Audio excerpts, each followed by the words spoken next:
अस्सलाम वालेकुम dear students, my name is Saifur Rahman. और बेटा आज हम जो है वो इलेक्ट्रोमैग्नेटिज्म का यूनिट स्टार्ट करेंगे। उसमें हम बेटा आज देखेंगे मैग्नेटिक फील्ड और मैग्नेटिक फ्लक्स को।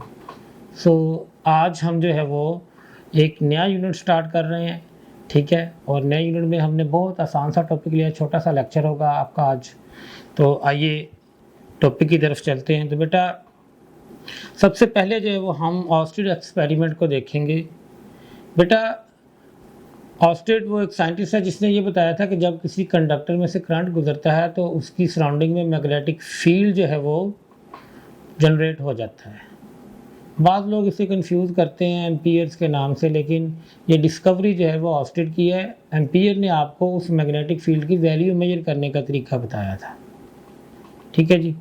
तो हम बात करते हैं स्टार्ट कंपस से। मैग्नेटिक कंपस से आपको पता है कि मैग्नेटिक कंपस जो है वो यूजली जो है वो नॉर्थ टू साउथ होती है।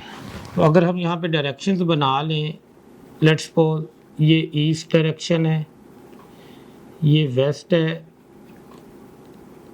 ये आपके पास नॉर्थ डायरेक्शन है और ये साउथ डायरेक्शन है। तो मैग्नेटिक कंपस जो है उसकी नीडल नॉर्थ टू साउथ होंगी, ठीक है।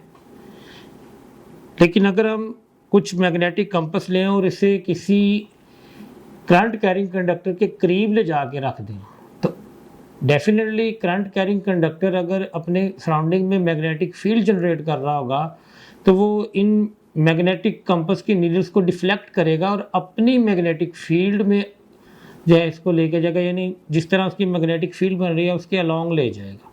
सो ये एक्सपेरिमेंट किया भी गया, आपकी बुक में भी हमने इसको स्टडी किया हुआ है। तो लेट अस सपोज दैट कि हमारे पास एक स्ट्रेट कंडक्टर, इसमें से अपवर्ड करंट गुजर रहा है। सो अगर हम इसके करीब कुछ मैग्नेटिक कंपस ला के रखते हैं, ठीक है, तो उनकी जो कंपस नीडल्स हैं वो नॉर्थ टू साउथ रहेंगी। ये बताएं बेटा, क्या वो नॉर्थ टू साउथ रहेंगी?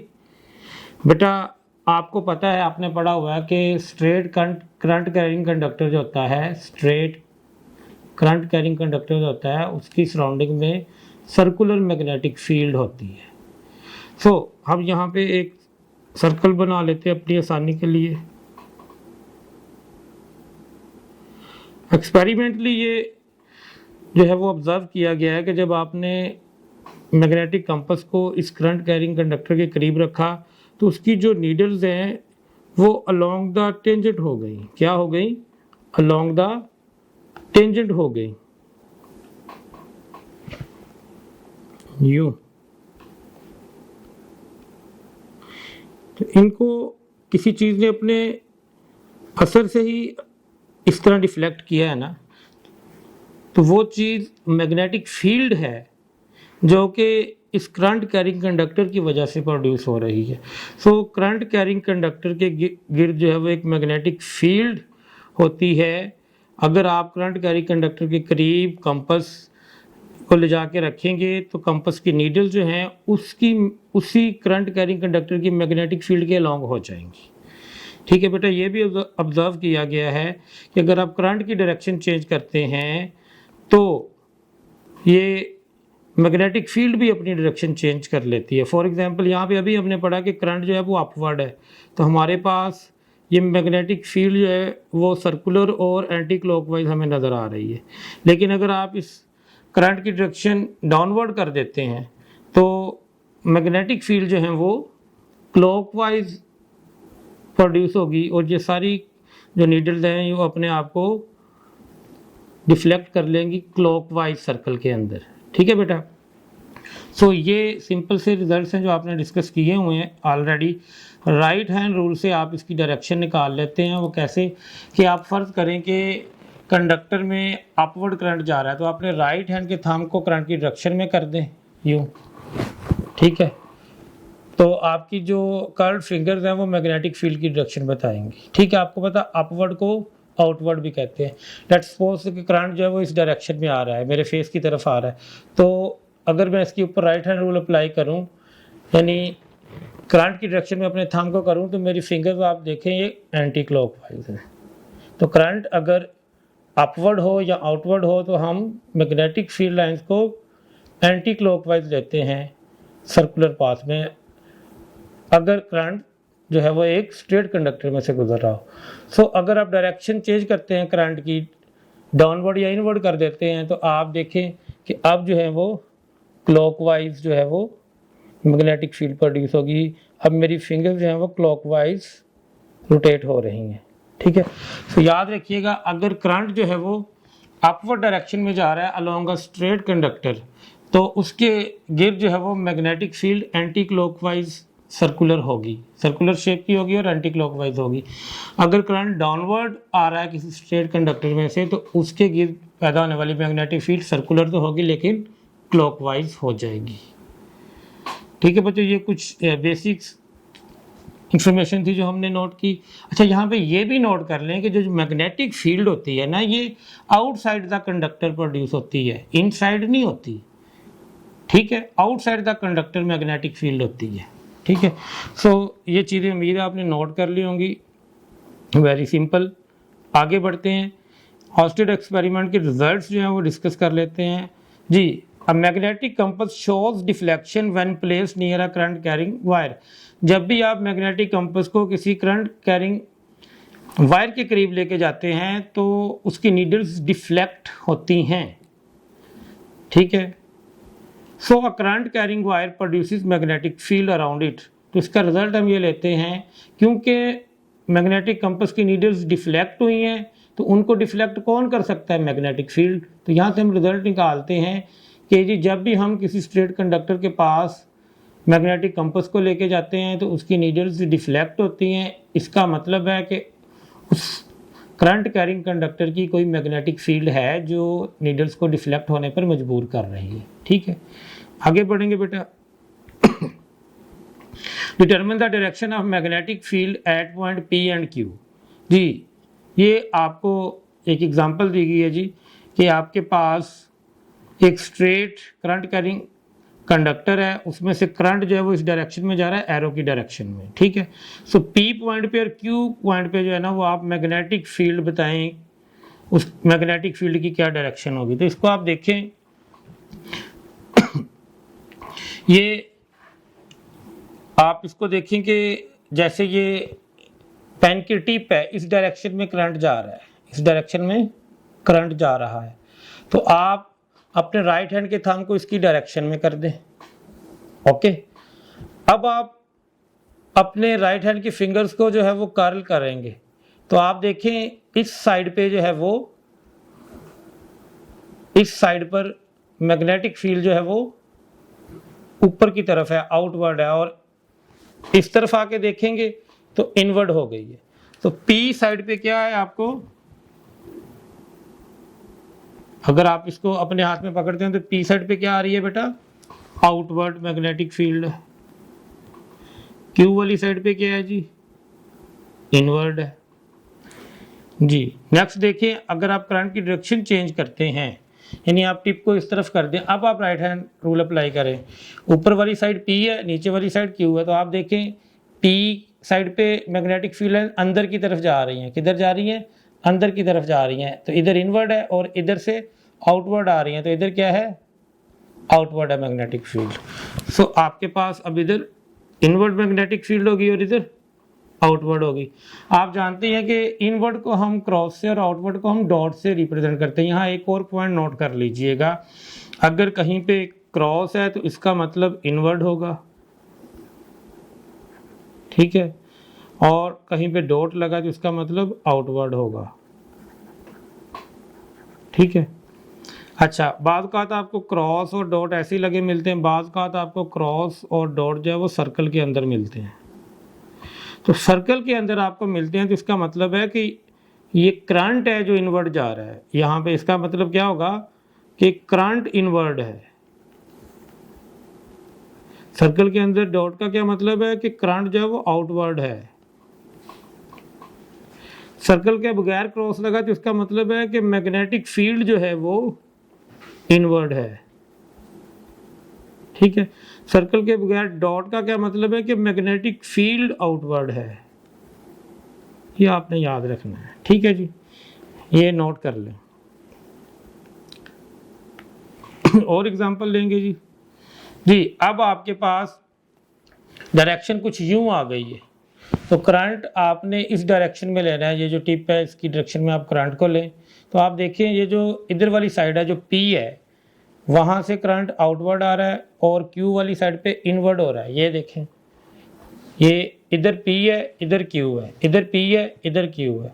तो आप थंब को जो है वो करंट की डायरेक्शन में रखें, तो आपके फिंगर्स इधर से आउटवर्ड हैं और इधर आके क्या हो रही हैं, इनवर्ड हो रही हैं। ठीक है, सो ये आपके पास इधर से क्या आया जी, आउटवर्ड, इधर क्या आया, इनवर्ड। ठीक है जी, इनमें हम क्या कर चुके थे, इनवर्ड, और इसमें क्या था, आउटवर्ड था। अब दोबारा लगा लें, इनमें पहले वाली में आपने क्या किया था, इधर आउटवर्ड किया था, इधर इनवर्ड आपने बताया था मैग्नेटिक फील्ड को। आगे चलें जी, ये देखें एक डॉट जो है वो सर्कल के अंदर है, तो इसका मतलब है कि यहाँ पर जो करंट है वो आउटवर्ड है, अपवर्ड कह लें, आउटवर्ड कह लें। ठीक है, P और Q पे आपने बताना है मैग्नेटिक फील्ड की डायरेक्शन को। सो करंट आउटवर्ड है, करंट क्या है, आउटवर्ड है। ये टिप मुझसे इस तरफ जा रही है, ठीक है, इस तरफ जा रही है। तो आप देखें इस तरफ P है, इस तरफ Q है पॉइंट, इधर P है, इधर Q है। तो थंब को हमने रखा करंट की डायरेक्शन में, तो इधर देखें magnetic field downward, magnetic field downward. मेरी फिंगर कर्ल करूं तो नीचे जा रही है, मैग्नेटिक फील्ड P वाली साइड पे क्या, डाउनवर्ड। इधर से मैं अपनी फिंगर को कर्ल करके घुमा के लाऊं तो इधर Q वाली साइड पे मैग्नेटिक फील्ड अपवर्ड आ रही है, ऊपर की तरफ। इधर क्या है जी, डाउनवर्ड है मैग्नेटिक फील्ड, और इधर क्या है, अपवर्ड है मैग्नेटिक फील्ड। जी अगर करंट इनवर्ड जा रहा हो तो जाहिर है अब जो है वो आपके पास मैग्नेटिक फील्ड की डायरेक्शन रिवर्स हो जाएगी। ये क्या हो जाएगा, इधर अपवर्ड हो जाएगा, इधर क्या हो जाएगा, डाउनवर्ड हो जाएगी मैग्नेटिक फील्ड। तो ये हमने किसी स्ट्रेट कंडक्टर के करीब मैग्नेटिक फील्ड की डायरेक्शन जो है वो निकालना सीखी है। ठीक है बच्चों, इसकी समझ आ गई होगी। आगे बढ़ते हैं।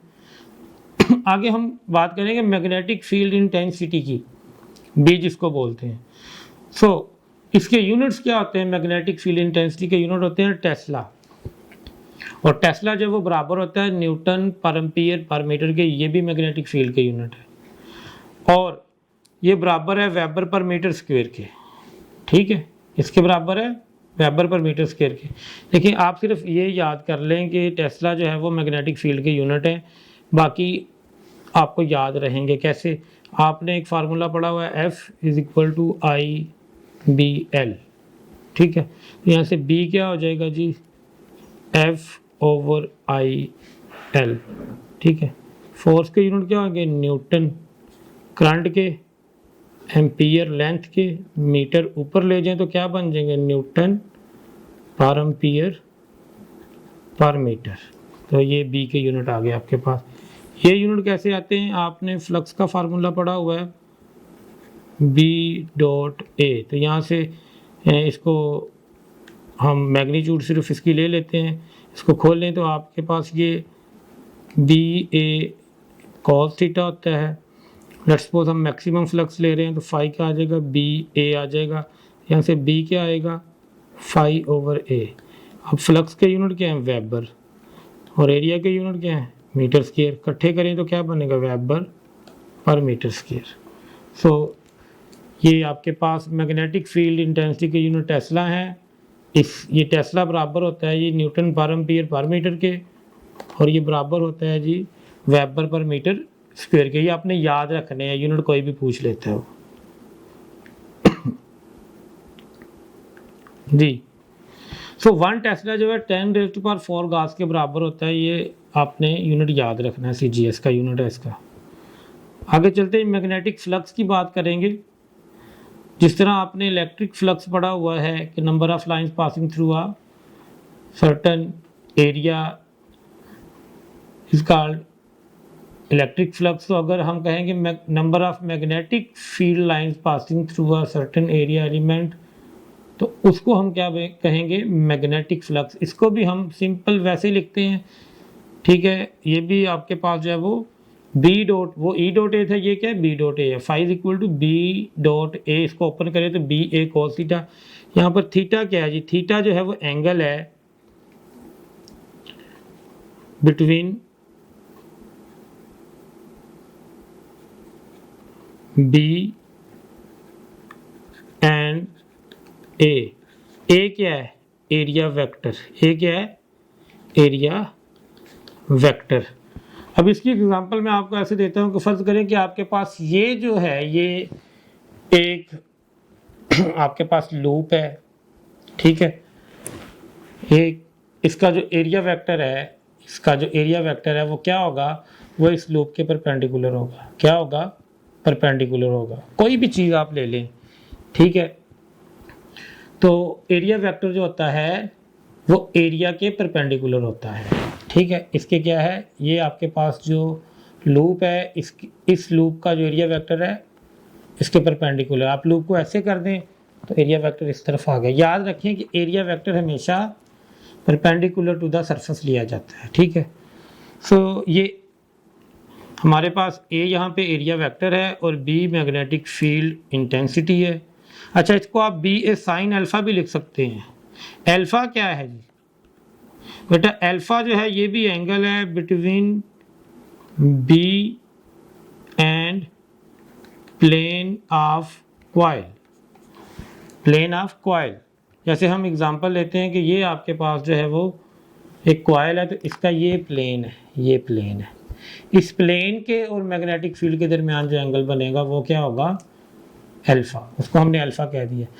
ये आपके पास प्लेन है, प्लेन का जो एरिया वेक्टर है वो यूं प्लेन के परपेंडिकुलर आ गया, ठीक है।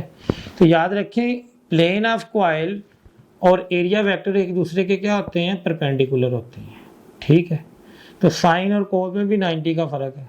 तो अगर आप जो एंगल है वो एरिया वेक्टर और मैग्नेटिक फील्ड में लेंगे तो आप कोस थीटा लेंगे, और अगर आप एंगल जो है वो प्लेन ऑफ कॉइल से ले रहे हैं मैग्नेटिक फील्ड के साथ, तो फिर आप साइन ऑफ एंगल ले लेंगे, ठीक है।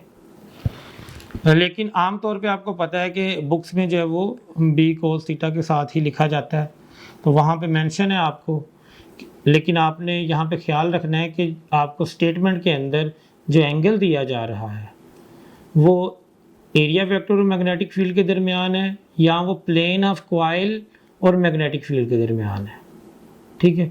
तो अगर तो वो एरिया वेक्टर और मैग्नेटिक फील्ड के दरमियान है तो फिर आप बी ए कोस थीटा लिख के क्वेश्चन सॉल्व कर लेंगे। अगर वो प्लेन ऑफ कॉइल और मैग्नेटिक फील्ड के दरमियान है तो फिर आपके पास दो ऑप्शन हैं, या तो आप B A sine of angle लिखेंगे या फिर आपको जो एंगल गिवन है उसको 90 में से माइनस कर देंगे, जो बाकी बचेगा वो आप कोस वाले फार्मूले में लिख सकते हैं, ठीक है जी।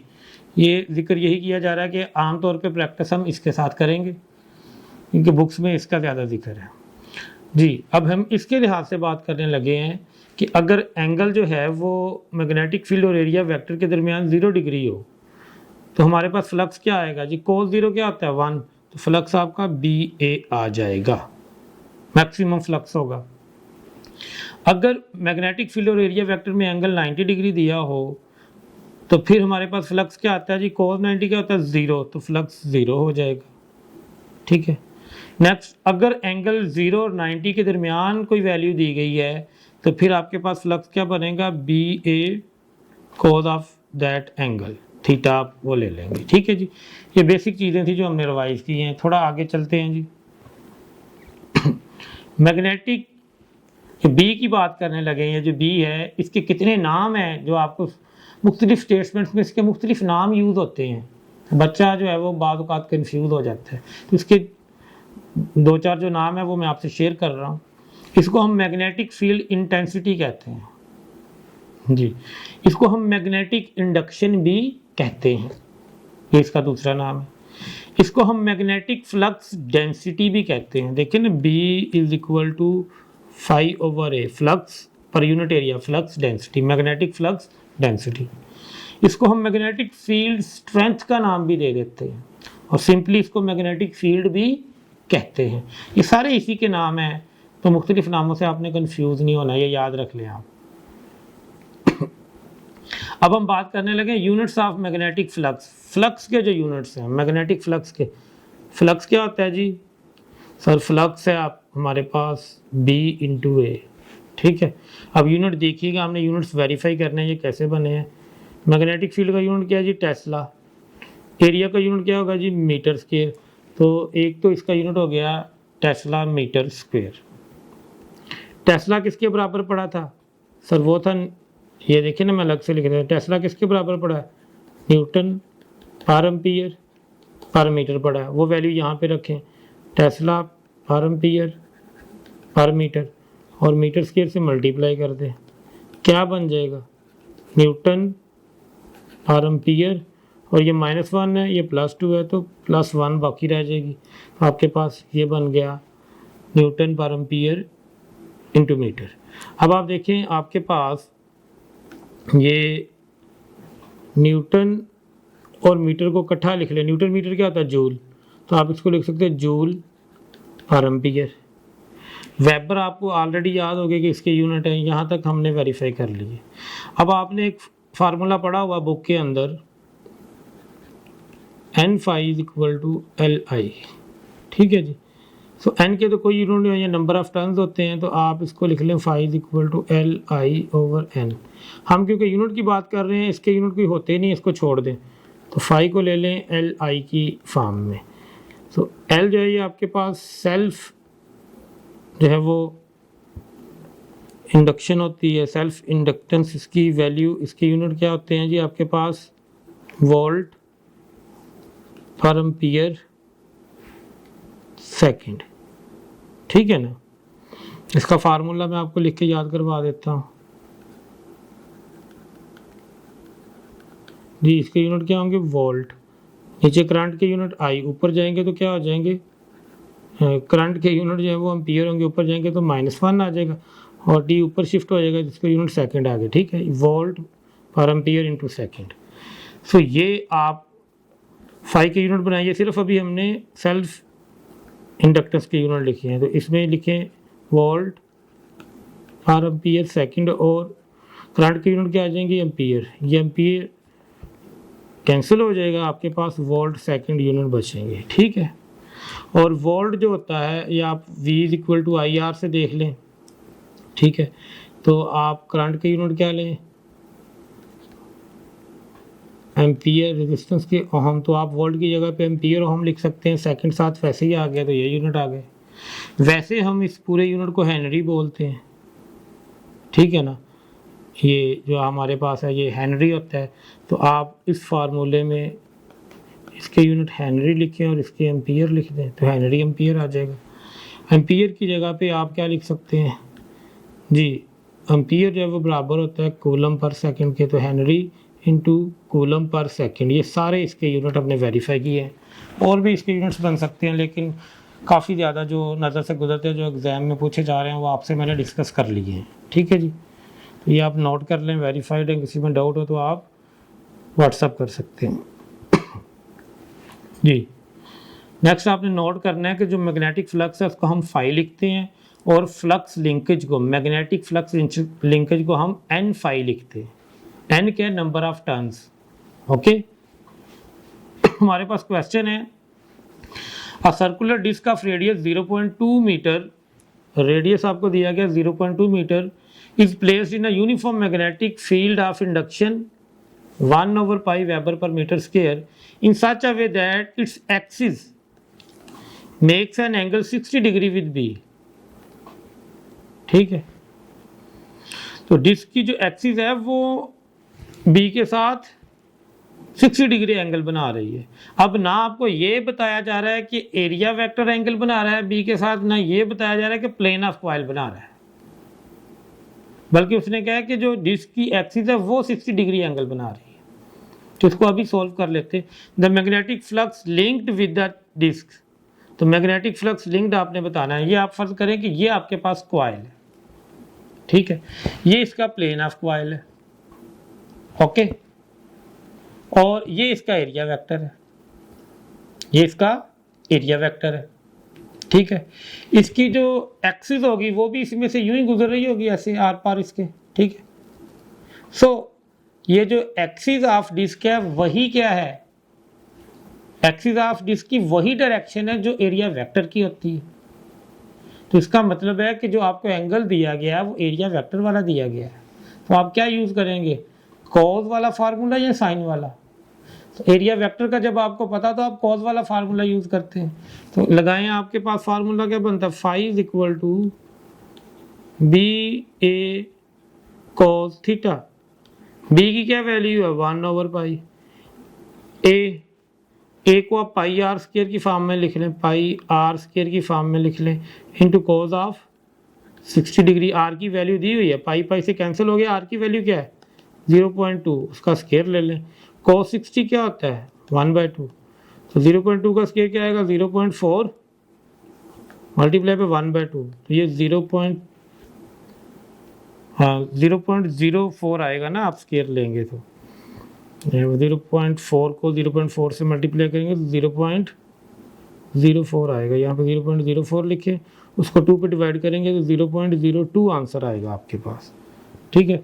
सो चार्ली ऑप्शन जो है वो आपका राइट आंसर है। तो देखा, सबसे अहम चीज़ डायरेक्शन निकालना थी, एंगल फाइंड करना था कि किस चीज़ के साथ एंगल है। तो यहाँ पे हम जो है वो 30 सेकंड की ब्रेक लेंगे, फिर नेक्स्ट क्वेश्चन करते हैं। जी बच्चों वापस आ जाइए, हमारे पास क्वेश्चन नंबर 2 है, a coil of area of cross section 10⁻² metre square and 100 turns, number of turns कितनी है 100 है, is placed in a magnetic field of 1 tesla, magnetic field 1 tesla दी है, with its axis making an angle of 60 degree with the field. तो अब आपको पता है ना कि ये जो एक्सिस होती है वो एरिया वेक्टर के अलोंग होती है, तो हम कॉज वाला फार्मूला यूज करेंगे। अभी हम करके आए हैं, इसमें 100 टर्न्स दी हैं, पहले वाले में एक ही टर्न थी, तो मैग्नेटिक फ्लक्स ही जो है ना वो मैग्नेटिक लिंक्ड फ्लक्स आना था, वहाँ पे n की वैल्यू 1 ही पुट होनी थी, वो करें या ना करें, इसलिए हमने n को नहीं लिखा था जी। Find the total flux associated with the field, यानी आप n5 फाइंड करेंगे, टोटल फ्लक्स यानी सारी नंबर ऑफ टर्न्स की वजह से जो बन रहा है। तो फ्लक्स का फार्मूला क्या हो जाएगा, n b a cos of theta, n क्या है 100, b क्या है आपके पास 1, a क्या है आपके पास 10⁻², इसको 1/100 लिख लें, cos ऑफ 60 डिग्री, ये कैंसिल हो गए तो ये आपके पास क्या आ गया 0.5। आपको पता है ना कि cos 60 1/2 होता है, जो 0.5 हो जाएगा, ठीक है जी। ये आपके पास आंसर आ गया। आसान क्वेश्चन हैं जी। नेक्स्ट क्वेश्चन है बड़ा इंपॉर्टेंट और बड़ा आसान भी है जी। A current I ampere flows through an infinitely long straight thin walled tube है, सॉरी दोबारा पढ़ देता हूँ। A current I ampere flows along an infinitely long straight thin walled tube, then the magnetic induction at any point inside the tube।